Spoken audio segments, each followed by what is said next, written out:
I'll just start out. My name is Sharron. I'm running for Congressional District 2, and I want you to vote for me. I moved here when I was 3 years old to the Reno area. I graduated from Booster High School and the University of Nevada, Reno. While I was at the University of Nevada, I met my husband. We've been married 47 years. We have 2 children and 9 grandchildren. I started out as an art major, but quickly changed my major because my husband was going to the Outback, and I was going with him, and we spent the next 25 years in Ely and Winnemucca and Tonopah.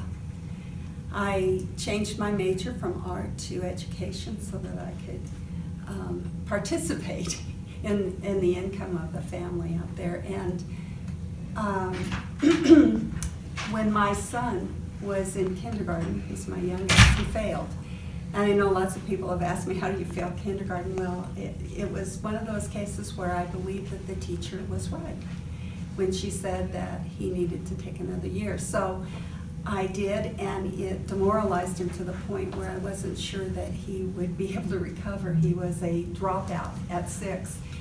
And being an educator, I decided to take him home and homeschool him, and that was when a judge said to me, I know it's the law in Nevada that you can homeschool your children, but the law should say you can't homeschool them unless you live more than 50 miles away from the nearest school. At that point, that judge had legislated from the bench, made a law that was not a legal law in my estimation, and I began to look for alternatives.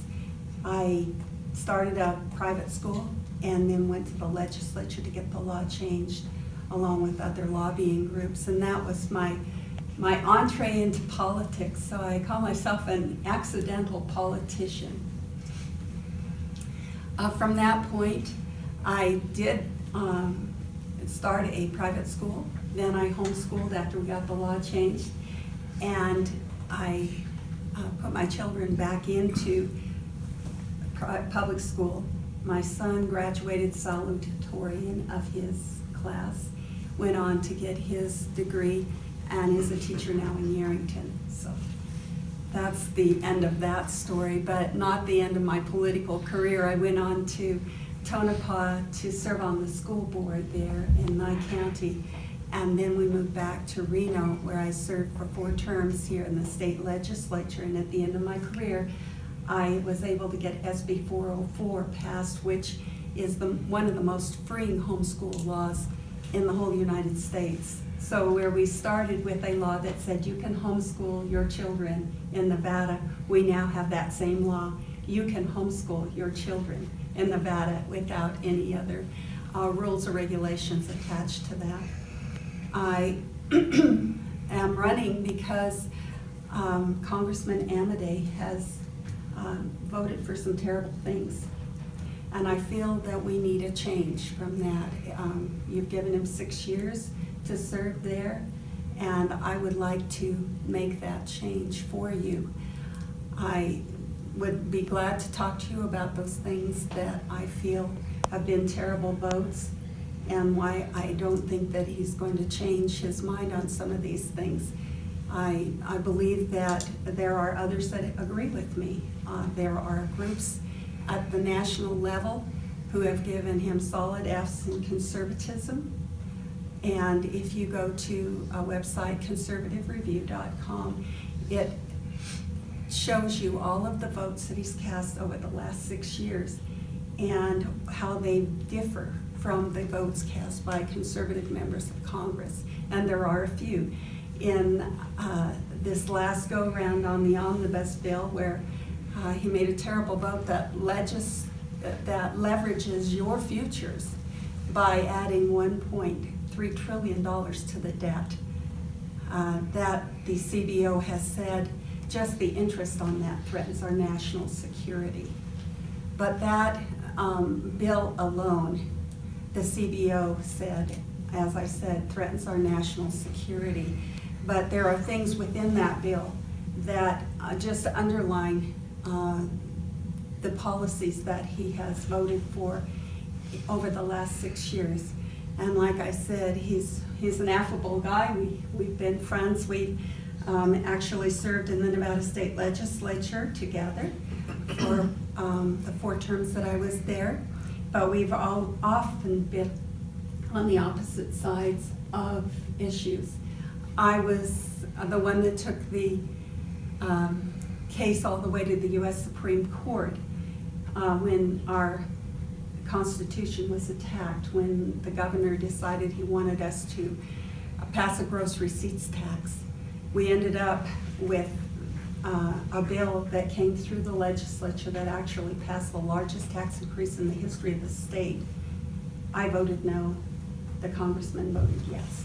So we are very different. Our records in the Nevada legislature are very different, and we will have very different record as congressmen as well.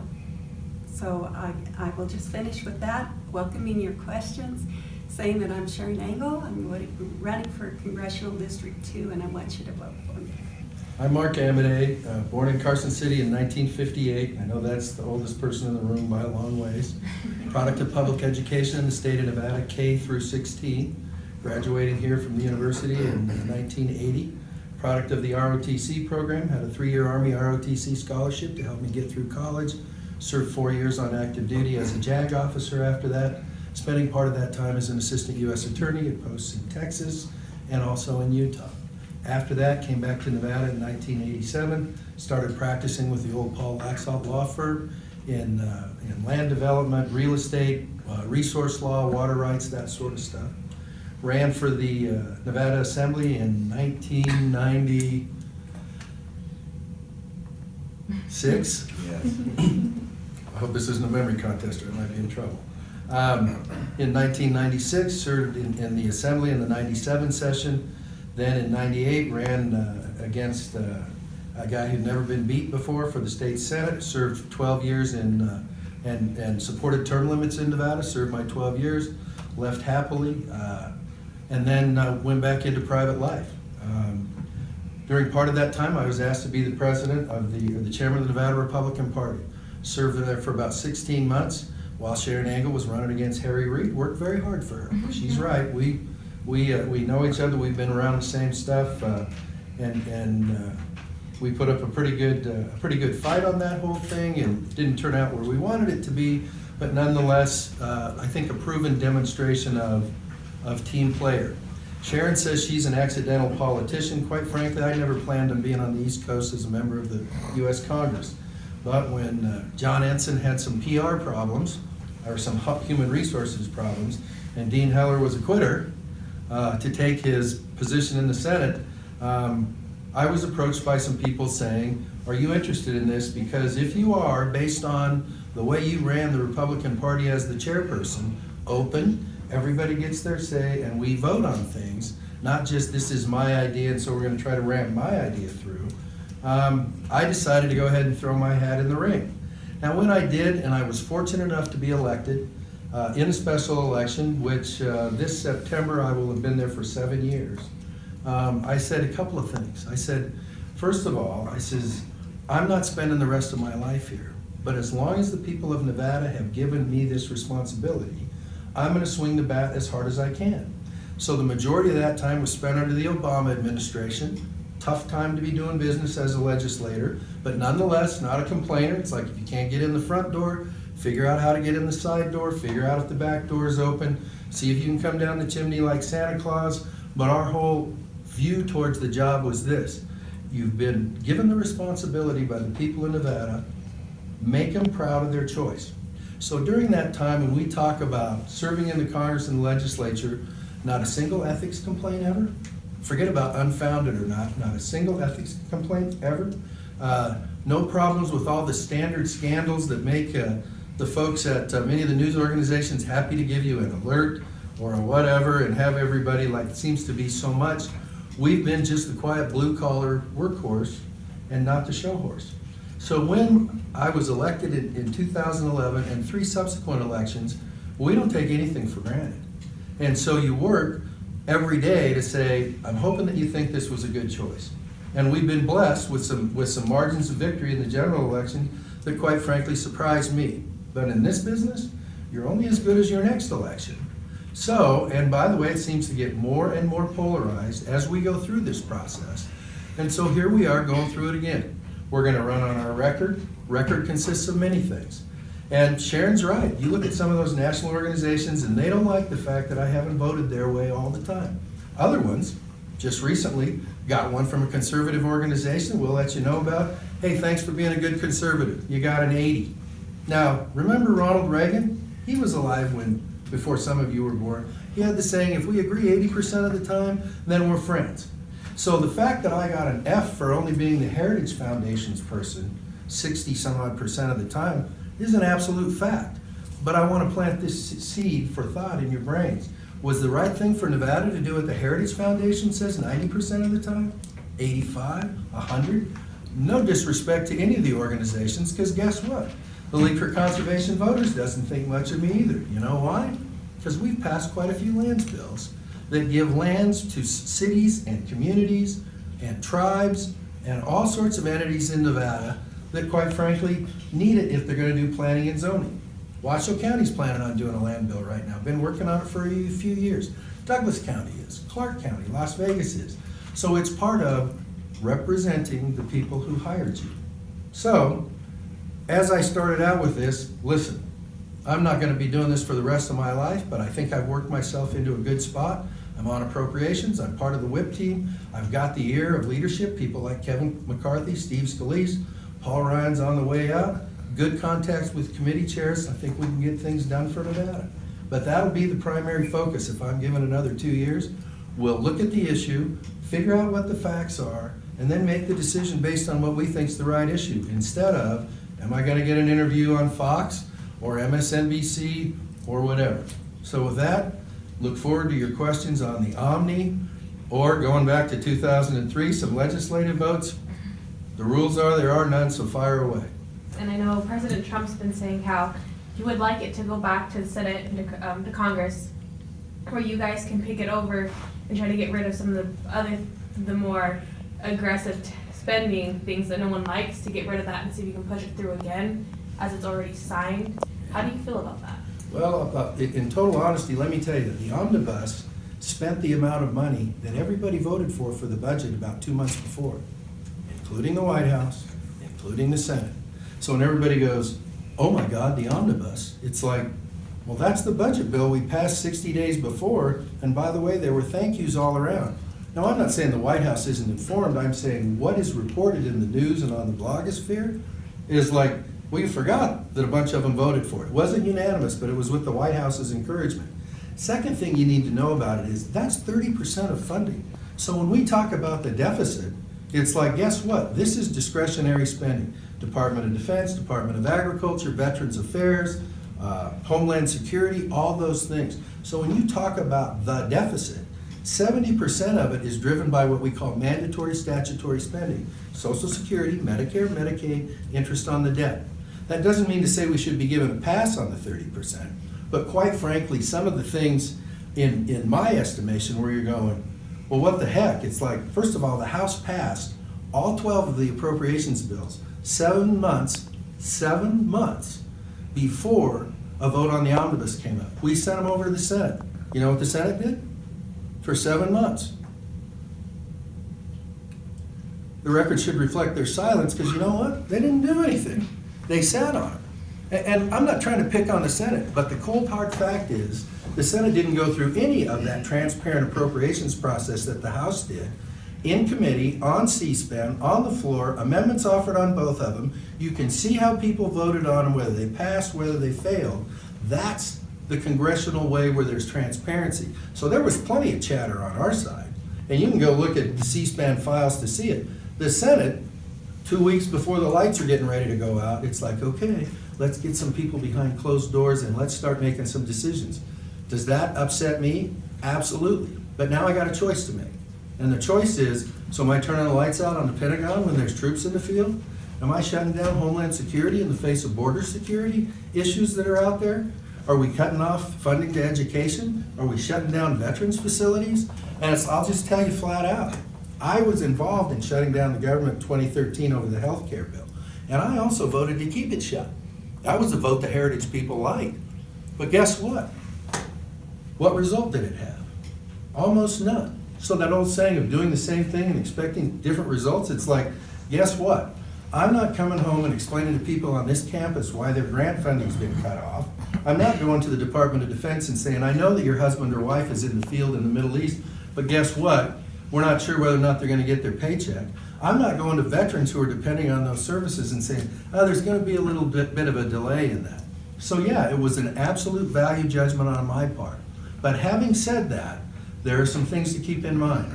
It was no surprise what the amounts were gonna be, because that bill was voted on before. It is no surprise that the Senate continues not to do appropriations until the lights are getting ready to go out, because the House did. And when given the value judgment of, am I shutting down the government because the Senate won't do appropriations in a timely manner? You got me. No, I'm not gonna. Is that responsive to your question? Yes, very, thank you. May I respond? Yeah, of course. Thank you. The omnibus bill is more than just the spending, but I will address the spending first, and I will talk about the vote first. There were 90 Republican congressmen who voted no on that omnibus bill, and 24 Republican senators who voted no. So it was possible to cast a no vote and wait for something better to come. Once you pass the bill into law, it's very, very difficult to get it changed. And in fact, it's nearly impossible, as I think that the congressman will agree with me, having served you, you know that once a law is a law, it's more difficult to repeal it than to stop it when it first begins. Also contained within that omnibus bill, besides the spending, and let me just take a sidetrack on the spending. We have a constitution that allows for enumerated powers for the federal government. And there are many agencies that are being funded right now that are unconstitutional. They should be at the local, state level.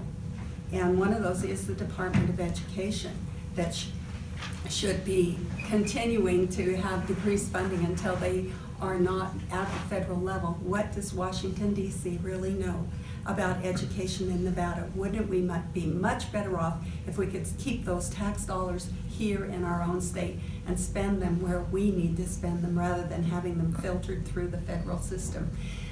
The EPA is another one of those kinds of agencies with their programming that need to be defunded. But those kinds of things were actually increased in this omnibus bill. That funding was increased. Now let's go a little deeper into the bill. There are some terrible things within the bill that invade our privacy. When we fund the Department of Education, we also fund their programs like Common Core. Remember that Common Core, one of the basic problems that we have with Common Core is a databasing component that is really spying on our children. And we have no real recourse with that because we don't get to look at the questions before those tests are given to our kids. And all we get is the aftermath when they come home and say, Mom, are we Republicans or Democrats? What kind of a question is that? Well, it was on my test today. And we don't know what kind of spying is going on with that test or what they're actually going to use it for. We've come out against Facebook for their spying, and I'm calling it digital slavery, because what we've done is given them information or opinions that we didn't know what they were going to do with it, that they're selling, and they didn't ask us for it. They didn't say, is this okay with you? Also within the bill is an invasion of privacy with the FISA expansion of the law enforcement's ability to do warrantless searches. Also within that bill is the Fix Nix. This is a piece, it's a knee-jerk reaction, I believe, to Parkland, Florida. We have a violence problem, not a gun problem. And until we deal with the violence problem, we're going to continue to get these kinds of knee-jerk reactions toward firearms. Fix Nix is the Nix test that you have to go through in order to purchase a firearm or to get a concealed weapons carry permit. And what happens with this is that the agencies have been incentivized through the omnibus bill, through this fix nix piece of the omnibus bill, to turn over their databases to the federal government in order to check those databases for what they might consider to be red flags. And the incentive is, if you don't turn over your database, we're going to withhold your bonuses. So they have an incentive to do this. And now anyone who is in a federal database, that could be a veteran, that could be a senior citizen, that could be someone who is in education or has Obamacare. It just is so wide-ranging, this ability for a government to have information on us and then to pass that along to other agencies, and that's what they're doing. So it may not be a direct attack on our ability to keep and bear arms, but what it is a direct attack on those who apply to have a CCW or to buy a firearm. And so within that bill, we have that piece as well. Within that bill, we have more funding for Planned Parenthood. And you can say you're pro-life, but if you're funding the largest provider of abortions, how does that make you pro-life? You know, you can't ride both sides of the fence. And in fact, when we talk about corruption in Washington, D.C., what we're really talking about is, do you say one thing to your constituency and do you do another thing when you're there, hoping that they won't check out the record and find out that you have been complicit with your votes. So I would just say that there's more to this omnibus bill than just the funding, but the funding is awful. It has, as I said in my beginning statement, leveraged your future. I think you're in enough debt. You probably all have some student loans out there, and you can't carry the debt of the nation. And also hope that at some point you'll get some return on the dollars that you're paying into Social Security. There are solutions to what's going on in our country. The solutions are that we need to cut back on the spending. I've showed you a couple of areas where that could be done. We need to pay back on the debt, and that means we need to pay back on those IOUs that are in the Social Security Trust Fund right now, rather than depending on you to pay into the trust fund to support those of us that are on Social Security. That fund needs to be made whole so that our payments are paying for us and your payments then pay for you. And going forward, I think that we should think about how we can individualize your retirement as well as your health care. That also is in the omnibus bill, as well as an amnesty piece in the omnibus bill. It's just a terrible bill. I don't think that we're going to be able to repeal all of it. Some of those pieces are going to be left intact, and we're going to have to live with them again and again and again. So the final piece, after we pay back, cut back, we need to take our country back to the Constitution, as I said, to those enumerated powers, bring government back to the local level where we, the people, have a greater say in what goes on in the decisions that are made. The part of my experience with life, my husband worked for the federal government, and I lived through 3 shutdowns.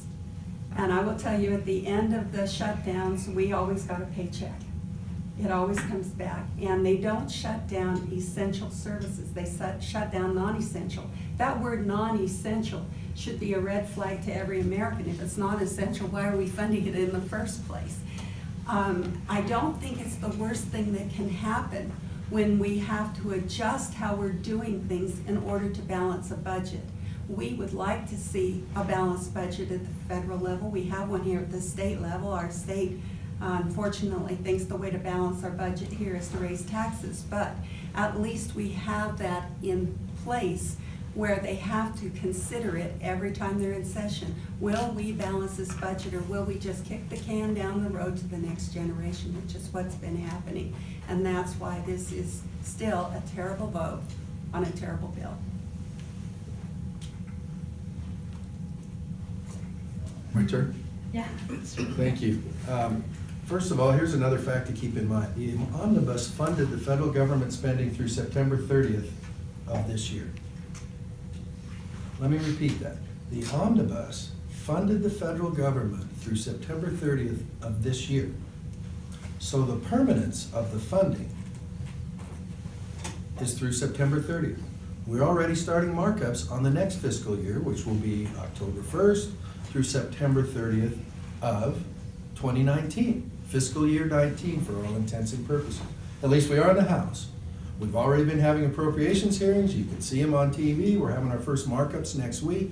In the full committee, you can see those on TV and watch what the amendments are, the whole process that I explained to you before. But let's keep everything in context. If you hate the omnibus, then hate away till September 30th of this year, because it's a whole new budget after that. I'm not saying that excuses it. If you hate it, then you hate it. But by the way, that's not set in stone like drinking age or any other federal statutes. It funds it for the rest of the fiscal year. Let's not forget the fact that we had umpty-ump continuing resolutions, which when you have a majority of, in our instance, the House of Representatives, that basically preserves the status quo. The fiscal year before this one we're in now was one that had huge influence from the previous administration. They make the budget. And so when you preserve the status quo through a continuing resolution, you are essentially giving away your majority, because we've done a lot of stuff to try to direct money where it needs to go, in our Republican opinion. And so when you go, we're going to continuing resolution, which is just last year for the same time period flipped over, you've basically said, hey, guess what? The Obama administration's budget is still in play until we can get our own. So it's important that we get a budget and then fund it through appropriations for that. Now remember, the budget thing was 60 days before the omnibus. We all love it. Not we all love it, but it was voted for a majority. Sharon's right, 90-some of my colleagues voted against it, and it's their absolute right to. Some of the guys that I respect the most, that I consider my dearest friend, Jim Jordan, Mark Meadows, great guys. We don't agree on every vote, but there's 238 Republicans in the House Republican caucus, so that tells you that a majority of them, even though they didn't all love it, I mean, you heard my gripes if you were looking at the news, but when you say, well, the government shutdown's not a big deal, well, it is a big deal to that E2 person in the Department of Defense, whether it's Navy, Air Force, it's a big deal to those people, okay? It's not something that not that I'm always right, it's not something that I take lightly. Those veterans benefits for somebody who needs them, it's a big deal for them. They want them as soon as possible. I had to think about that. So in my view of the world, let me tell you what happened in the last one. Oh my God, the parks are shut down. How could you rotten Republicans shut the parks down? Okay, that doesn't mean I voted for this one no matter what, but I don't have the luxury of saying, I'm gonna check this box and this box as a policymaker who has a record. I'm expected to look all the way around, get the facts if I'm confused on something. Sometimes I mess that up, but get the facts and then basically say, here's how I'm gonna go. And by the way, if any of you get the newsletter, it's like we go to great lengths. I know it's old fashioned, I don't do it on one of those, I do it like this, and my folks hate me for it, because my handwriting isn't great. But anyhow, we say, here's why I voted for the Omni. You can track that. You wanna talk about Planned Parenthood funding? Nationwide, there are some issues that Sharon's spot on. Guess what? I don't know if any of you go to the Planned Parenthood clinic here, and God knows I'm not their defender. Matter of fact, they spent several $100,000 last year running ads on what a jerk I was. Doesn't sound like we're friends to me, but nonetheless, the clinic here provides wellness care for women, for about 2,500 women in the Truckee Meadows. Guess what? We're going to talk about healthcare, I assume, sometime. That's a big deal for access to healthcare. You know how that funding comes? It doesn't go to Planned Parenthood. It comes as part of the healthcare clinic for access to federal healthcare. We have 18 other clinics which provide a lot more, but here's what we did as part of our homework. Are you providing abortion services at your clinic? No. If somebody goes to that clinic and you want an abortion, then you get referred out. Second of all, the Hyde Amendment was preserved in the omnibus, which says no federal funds for abortions. Nobody says, hey, thanks for preserving the Hyde Amendment. And third of all, when you talk about Medicare generally, it's Medicare funds that goes to the clinic. Medicare, before we got to the Affordable Care Act, was pregnant women, children, old folks, and sick people. okay? Before there was any Affordable Care Act, they were getting money for that if they provided health care to those people who met the federal criteria to have subsidized health care. Guess what? That's what they're getting funded through, the Medicaid program. So you want me to cut back Medicaid and say, those of you that are Medicaid eligible, you can't access, and let's think about it for a minute. Pregnant women and children. Sounds like somebody's carrying a pregnancy to term, and in the case of children, it actually was carried to term. So am I supposed to say, because you choose it at the Reno Planned Parenthood clinic that services 2,500 women that they use for their access to health care, I'm closing that clinic down with funding? You got me again. Not that they like me. You're not going to see them saying, hey, that Amodei's an okay guy. They're going to continue to tell you what a jerk I am. But those are the sort of tough decisions when you're like, okay, when we've got healthcare problems in Nevada, am I going to reduce the choices to somebody who's Medicaid eligible under health care for pregnant women and children, as well as sick people and old people? Guess what? Healthcare is a pretty big and important issue. I'm going to keep that open as long as they're not breaking the law and providing abortion services with federal funds, and I'm going to keep it open as long as they're not providing abortion services in that clinic. Not a great answer for a very strict person, but my pro-life voting record, which will probably not make all you happy, DC pain capable stuff, every time. So, and I didn't do it because I'm the paragon of anything. I did it because it's like when you hear testimony that's uncontradicted in committee, which is where you're supposed to get some of your facts, and they say basically at this amount of time, those fetuses can feel pain. I gotta tell you, just as a regular guy, not a doctor, not a whatever, it's like, that leaves it with a bad feeling. So, you know, when you hear, well, they funded Planned Parenthood, well, it's like, guess what? In Reno, Nevada, they don't do abortion services, the Hyde Amendment's still in, and if this is wellness care for pregnant women and children, amongst two other people, then I'm not excluding them from Medicaid for that kind of reimbursement. Thank you, and good evening. Next. We're gonna go through this again in September. What does that mean? Does that mean more debt? I think that we need to, at some point, say, it all stops here, the buck stops here, we're not gonna kick the can down the road one more time. We're gonna actually deal with the spending, and we're gonna find some solutions to these problems. I think also that you need to, as a congressman, understand that those other states and congressional districts may not vote for you, but you vote for them. You vote for every American. And it's fine to say that Planned Parenthood is not providing abortion here in Reno. But what about other jurisdictions? Are you thinking about that, or just this nest where you live? So I'll just throw that out and we'll take another question. And my final thing is, I got hired by people in Nevada. That's where my first allegiance is.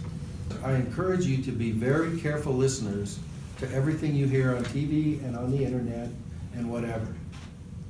Just because it's like, obviously you're at the, you're going through the process where you're at the peak of your learning and getting ready to launch and be running things before you know it, all that sort of. What he said was, I'm introducing a bill to remove marijuana from the Schedule I Controlled Substance Act. Okay, so what's the operative part there? I'm introducing a bill. And so he goes, yay, or oh, or whatever. It's like, I got news for you. There's about somewhere between 5,000 and 6,000 bills introduced every Congress. He's introducing it, is it this week? Guess what? December 31st is the end of the 115th Congress. Anything that isn't passed by then goes away. You gotta start all over again.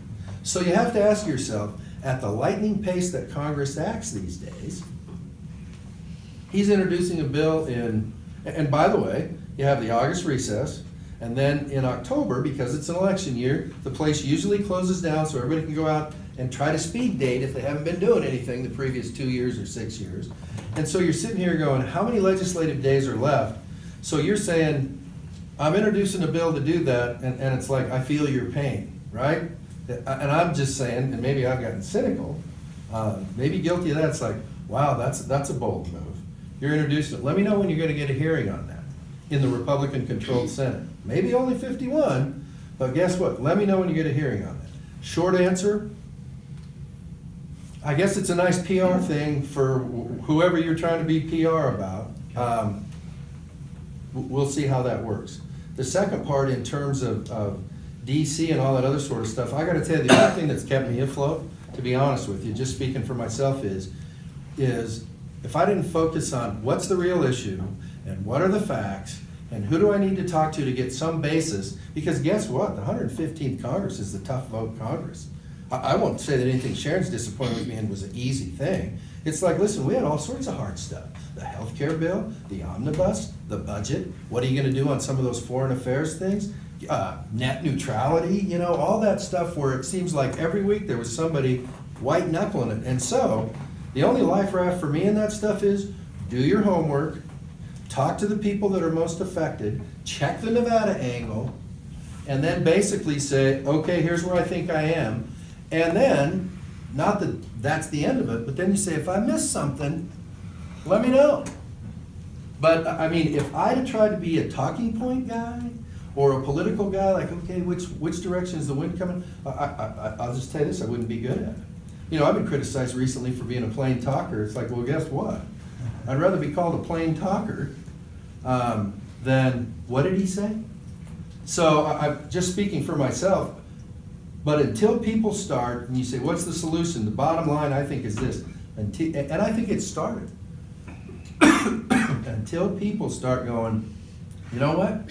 I don't care whether you love Fox, MSNBC, your favorite blog thing, or whatever it is. It's like you need to start filtering all that stuff to listen to what is or isn't said. And the last example I'll give you, there's an ad running by a Bernie Sanders outfit on the East Coast. Not one penny. That tax bill that Amodei voted for raises taxes on Nevadans with $51,000 incomes. You're like, wow, I guess if you're paying for the ad, it can say whatever you want it to, regardless of whether it's the truth. And the punchline is, tell them to vote to repeal it. Really? Can you tell me there's a piece of legislation even out there to do that? And so you sit there and go, not one penny. How about not one penny of truth? I mean, here's the CBO, here's the Department of Treasury, and here's the Washington Post fact checking it. It's like those of you that get paychecks have probably already seen your withdrawals, monthly withdrawals decreased in anticipation of the new stuff. And so it's like either I completely missed it, and somehow while all that homework was going on, it's really raising taxes, or, hey, if you got the money to make the ad and place it, I guess you can say whatever you want. And you're gonna get a lot of that this cycle. I don't know if it's gonna be at our level, but I'll tell you what, with the Senate hanging in the balance and the governor's office up, I mean, some projections are that you're gonna see $300 million in Nevada on those two races. And so, watch out for the consultants, because they don't get paid based on truth. Could you repeat the question? Sure. Thank So you. there's two aspects to it. First was Schumer in regards to the recategorization of marijuana. Well, I think that when we're talking about recategorization of marijuana, are you really speaking to the problem that we have here in Nevada, because we have it legalized and the feds have not legalized it, and we're talking about jurisdictions that are putting their budgets onto that tax that's being collected for marijuana? Is that the real One of the real aspects would be issue that banking, you? for instance? Yeah, How do you you know, manage the I guess I funds? have to say that I don't follow Schumer's legislation. He's Harry Reid to me. But, and I'm not sure that he has much of a sway as far as the federal government right now. We need to think about what the people have given us, which is the presidency, the Senate, and the House, and they're saying, do something with that. Don't listen to what Chuck Schumer's saying, do something with what we've given you. Make some changes. That's what we want. I think that the real question, if I'm hearing it, is about this discrepancy that we have with the federal government's law and our law. And I think that we've seen some wisdom out in the counties that have said we're not going to make our budgets depend on this tax because it could easily go away. And we don't want to make a budget that's dependent on something that's not gonna be there. So I think there's wisdom there. I think we need to wait till there's more information on what's going on. We are hearing things now out of Colorado that have had this law in place a lot longer than we have. Washington State, a lot longer than we have. And so I think that before we do something about this issue, we need to wait a bit and see where all the facts really take us. And I think that there are some unintended consequences with some of these laws, and we may see states rethinking what they've done. And we may see the federal government lightening up, because I know that one of the things that it seems incongruous is the way that we have classified hemp and some of the other products from hemp. So we need to consider that as well. The second piece of your question has to do with getting along in Washington, D.C. In essence, it. I will just hearken back to my days in the state legislature. I went down to serve you, the people of Nevada. I came home every night to my own home. I didn't make friends. That's not what I was down there for, is to make friends. My business down there was to serve you and to be the best legislator I could be.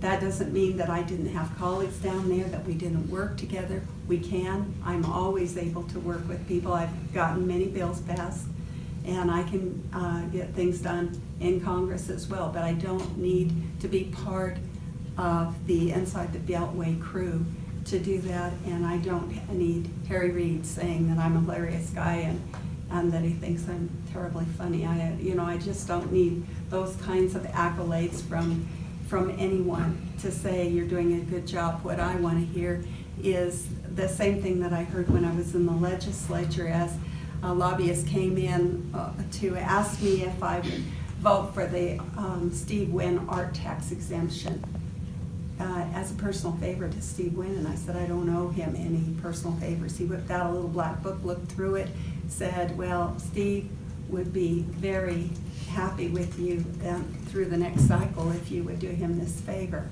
And I showed him a clipboard with about that much paper in it, and on each page was my constituents' thoughts on that bill. They hated that bill. And I said, and this is the way I will be voting, because they hate this bill. Lobbyists from that point on would come past my office and they'd poke their head in and they'd say, Sharron, how do your constituents feel about our bill? That's the exact right question that they should be asking. And I had that same clipboard on every bill, and I'd say, they're for it, I'll be voting yes. They hate it, I'll be voting no. We never had any pressure. I never had any pressure as a legislature later to cast a vote from a lobbyist because I had taken some money from their business. I never had the pressure that other legislators felt from having to have those long meetings with lobbyists trying to convince you. It was pretty black and white for me. I knew exactly where I stood on the issues, and I have the integrity and the character to vote my convictions and what my constituency wants me to vote. So I won't be participating in whatever goes on with Potomac fever after you get there. That's my vaccination is good,